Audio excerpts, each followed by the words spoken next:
எங்களை மாதிரி பசங்களுக்கு எல்லா ஆசையுமே நிறைவேறாத ஆசை தான். அது நாங்கள் ஆசைப்படுற சாக்லேட்லேருந்து நாங்கள் ஆசைப்படுற பொண்ணு வரைக்கும் எதுவுமே நிறைவேறாது தான். ஏய் தேவா, லவ் பண்றியா?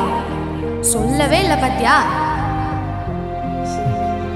நிறைய வாட்டி சொல்லணும்னு நினச்சிருக்கேன், ஆனால் சொல்லதான் முடியல.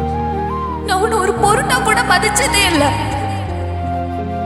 நான் உன்னை எவ்வளவு கஷ்டப்படுத்தியும் உனக்கு என் மேல கொஞ்சம் கூட வெறுப்பு இல்லையா? ஏன் எப்படி உன்னால இப்படி இருக்க முடியும்? ஏன்னா நீ தான் கீதா எனக்கு எல்லாமே. எனக்கு உன் மேலே கோவமே வராது.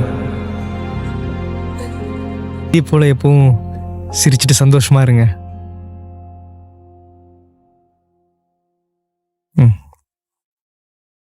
பாய்.